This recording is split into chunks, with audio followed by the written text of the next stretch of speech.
पाकिस्तान के farmer diplomat ने openly media में ये माना कि इंडिया पाकिस्तान पे सर्जिकल स्ट्राइक या एयर स्ट्राइक कर सकता है। तो आज हम बात करेंगे क्या इंडिया इस वक्त एक्चुअल में कुछ ऐसा कर सकता है।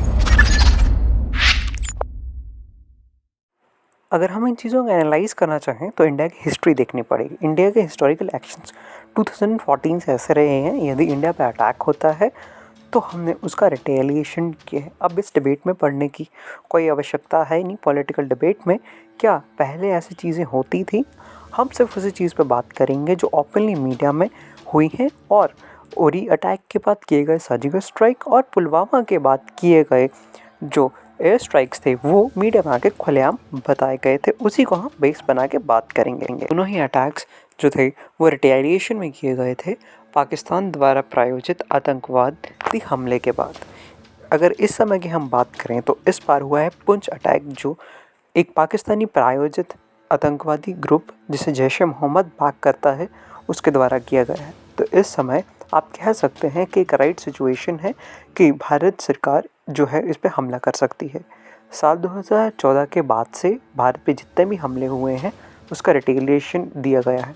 अब इस डिबेट में पढ़ने की कोई आवश्यकता है ही नहीं कि ये जो था 2014 के बाद से हो रहा है। हम वही बात करेंगे जो मीडिया में चीज़ें रिपोर्ट हुई थी, और ये दोनों अटैक्स खुल के मीडिया में बताए गए थे, प्रेस कॉन्फ्रेंस करके बताए गए थे।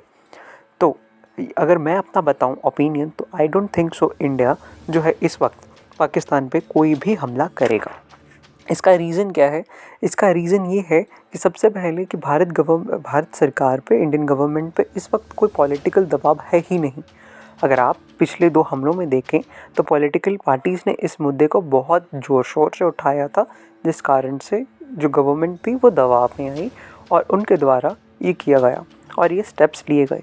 और इस समय अगर हम देखें तो 2024 में होने वाले इलेक्शंस हैं और कहीं ना कहीं ऑपोजिशन जो है वो ये समझ चुकी है यदि वो गवर्नमेंट ऑफ इंडिया पे दबाव डालती है तो ये उनके लिए ही जो है वो ख़तरनाक सिद्ध हो सकता है।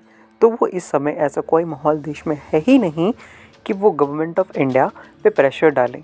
किंतु हमें ये भी देखना होगा कि जो माहौल है इस वक्त इंडिया में पुंछ अटैक के बाद, वो जो सेंटिमेंट्स हैं हमारे यानी लोगों के, वो भी उतने हाई नहीं है जितने उरी एंड पुलवामा के बाद थे। तो गवर्नमेंट पे एज सच कोई प्रेशर तो है नहीं रिटेलिएशन करने का, और वहीं पे पाकिस्तान भी खुलेआम कह चुका है कि वो रिटेलिएट करेंगे। खाक रिटेलिएट करेंगे, वैसे वो तो रिटेलिएट कर बैठे, किंतु अगर माहौल नहीं होगा एक डेमोक्रेसी में किसी चीज़ का तो वो चीज़ एक्चुअली में नहीं होगी। In the last we have to see कि गवर्नमेंट क्या डिसाइड करती है, और 5 मई तक जो है ये एससीओ की बैठकें चलेंगी। That is the right window अगर इंडिया को कुछ करना है। तो let's see what does India do.